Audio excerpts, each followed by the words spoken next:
All right, are we ready for CAGback? I think we are. We made it. Sure.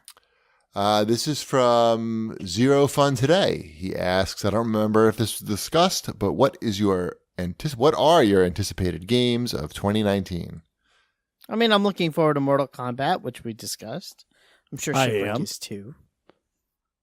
Me too. What else is coming out this year? I don't even know. You have Anthem coming out next month, and then I'm lukewarm on that. I'm willing to give it a shot if it's okay, but I'm being hesitant.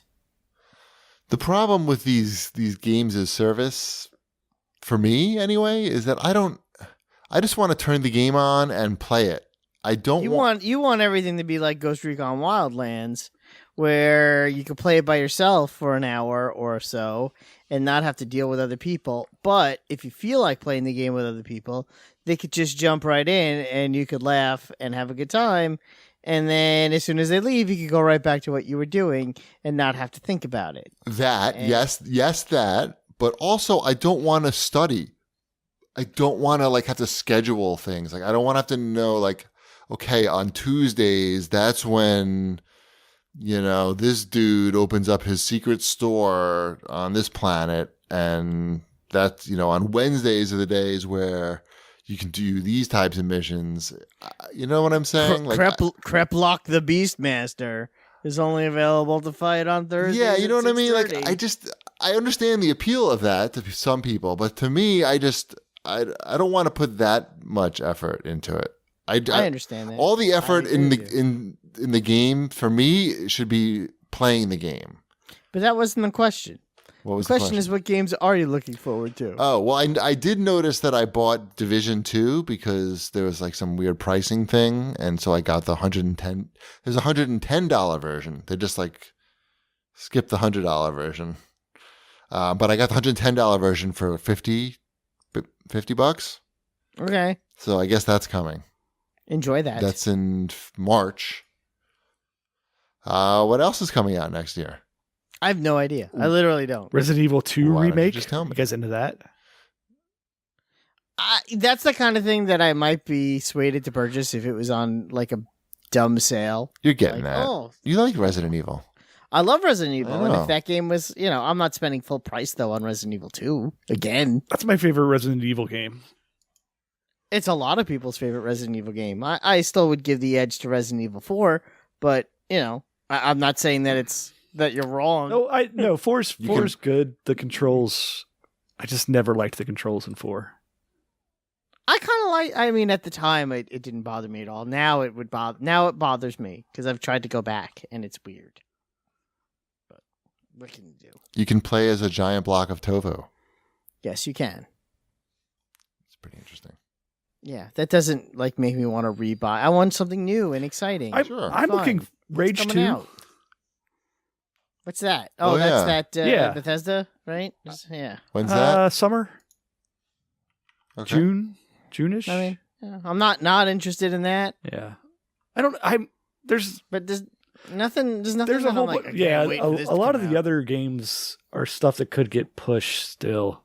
Oh, Marvel Ultimate Alliance 3. Isn't that coming out this year? For the Switch? Yeah. I don't know. That's it. Probably. Just the Switch. Yeah.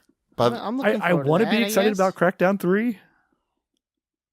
Right. I want that to be something I want to play. Mm-hmm. Yeah, hopefully it made a big jump from what we saw at E3. Hopefully. Yes. Well, if you have Game Pass, you won't have to worry about paying for it. Right. Is Days Gone is soon too, right? That kind of disappeared at E3 this last year, right? Yep, they released something about it today. So, well, I thought they showed a lot of it 2 years ago, and I thought maybe I'm guessing they just didn't show it this year because they were trying to finish it. Yeah, I didn't think they would need to show it again. I'm looking forward to that, actually. I thought it looked good. I know people were sort of down on it, or maybe they felt like there were just too many games like that coming out, but I don't know. It seemed pretty good to me. It'd be nice if we knew what was going on with Square's Avengers game, but I don't think that's ever happening. Remember that? Remember when they announced that big partnership? Yep. What if they just put Iron Man in Kingdom Hearts 3? Yeah, right? Where's my big Avengers game? It's going to be a mobile game. Ugh, I'll vomit. What else? What else you got on here? I don't know. Let's see. Javery. Javery's been around forever. Yes, he has. I know I'm late to the discussion, but what are your final thoughts on Red Dead 2? If I recall, Cheapy finished it, Wombat got to chapter 2 or 3, and is probably not going back, even though he will claim otherwise. I claim otherwise. And Shipwreck played for an hour and was done. I don't understand how this game got such high reviews across every major website. Yes, you do. Come on, dude. He knows exactly how. In 20 years, people are going to think it was one of the best games ever made based on the review scores, and it's not even close. In 20 years, I wonder if people will care. But my final thoughts on the game are that it's way too long. It would have been a better game if it was shorter. The graphics sometimes look amazing, but often do not. I think the cutscenes are not good looking, and there are a lot of cutscenes. I tell people, when people ask me my opinion in real life, important people in my life, like the waiter at the local diner, I tell them, look, unless you're willing to spend, 70 hours on what I thought was horses. Mostly riding horses, and what I thought was sort of like a mediocre story, I mean, I would just tell you to skip it and watch a movie, a good Western movie instead. So that's my final thoughts. But it happens a lot with these Rockstar games, right? I mean, the reviews come out, they're like all 98s and 100s.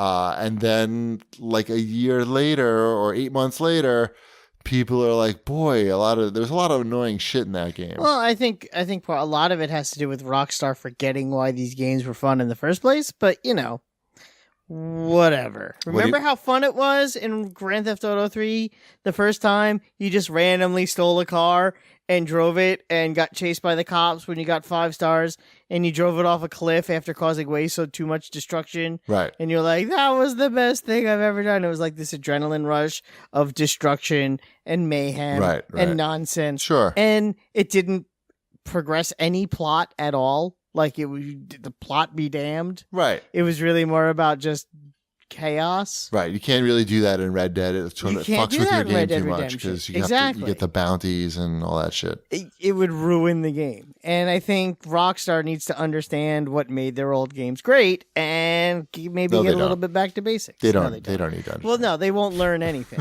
They make too much money. Whatever. Yeah. I swear the goal is just to make the game so big that there's no way you're returning it to GameStop, and then maybe you'll play the online mode and buy some gold bars. Yep. It's all a scam. I could see that game being a lot of fun if you could just cause trouble as a cowboy, but you can't. Shipwreck, are you going to go back at all? Not at all. Why would I go back? Right. Play Assassin's Creed Odyssey. I have that sitting on the shelf here. I've got that with a $10 bill strapped to it. Nice. You'll have to. Then you can catch up. I figured I could just start that tonight and be right next to you guys next week.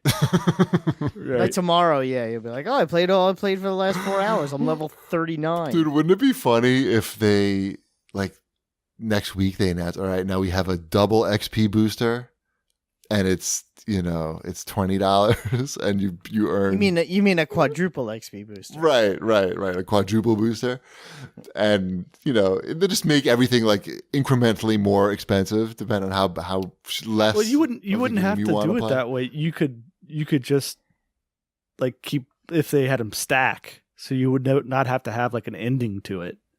You could just keep paying $10 to get that multiplier on. Oh, nice.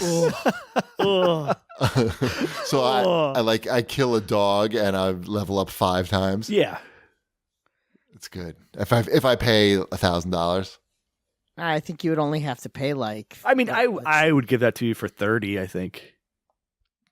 I mean, if you did it 5 times, that would be a 10-time leveler. I mean, that would, and the level cap is 50. So I think just leveling up 5 times would be enough.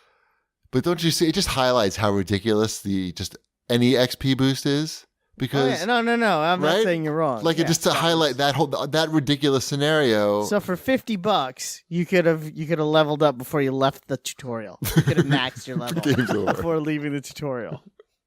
Because I'm pretty sure I was level 5 when I left the island. It's pretty good. I just right. It's no more ridiculous that you could potentially level, have a 10 times XP boost that you have any XP boost. Yep.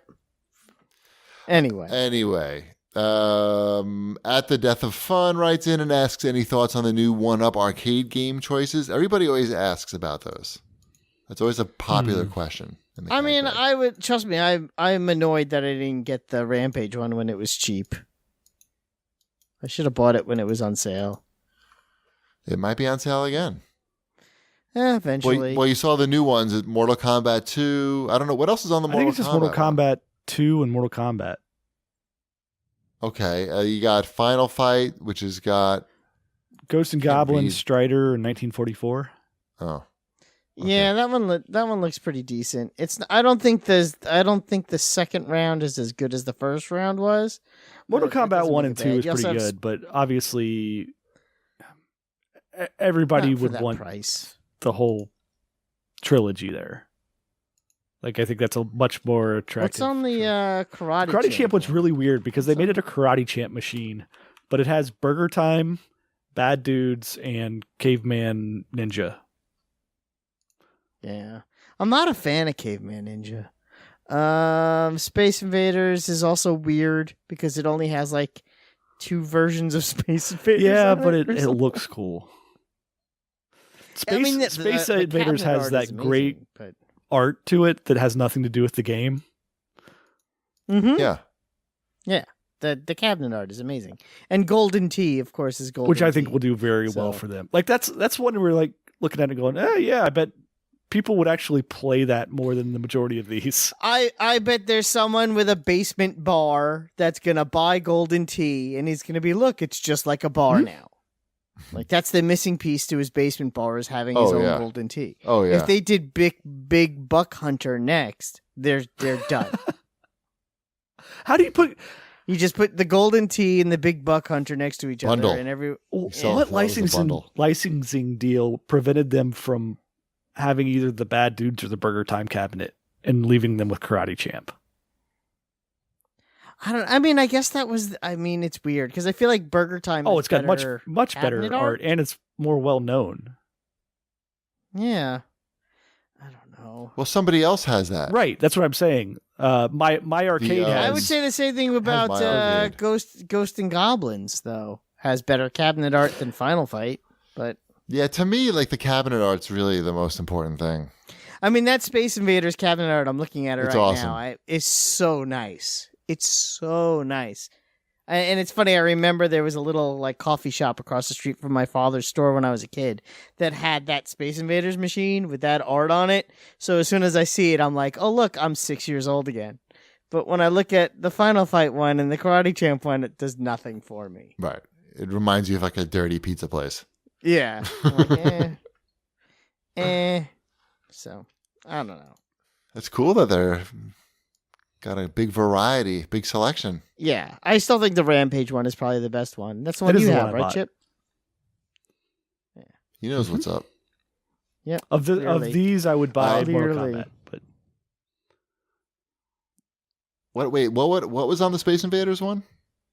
Space Invaders in color, Space Invaders in black and white. No. Is it just Space Invaders? And I think there's one other game on there that's not Space Invaders, and I'm trying to remember what it is. But I can't think of it off the top of my head. It's 2 versions of Space Invaders and one other thing. Here it is. I got it. Space Invaders. It says Space Invaders. I think that's what they got. Is that it? Am I? Yeah. Color. Yeah, I know it. Color, black and white, and some. I thought there was something else. But, if I'm wrong, I'm wrong. Yep. All right. Super quick question from @OnBoardGames. He asks, what games would you have on your Xbox One or PS4s if you were constantly hosting 10 to 40 tweens and teens? Here's the game that I would have. Ask Randy Pitchford. I would say Barbie's Horse Adventures, because I think that would get maybe kids out of the house faster.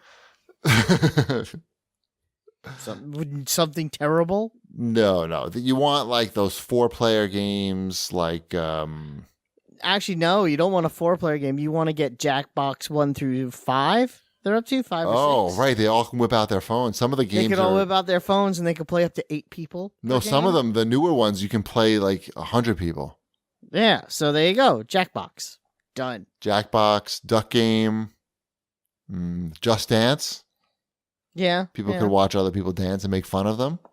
Yeah. I think your best bet, though, is Jackbox. Okay. You can play Drawful, and everyone will have a good time. All right. You heard the man. Civic Doodle is also a good one. Mm-hmm.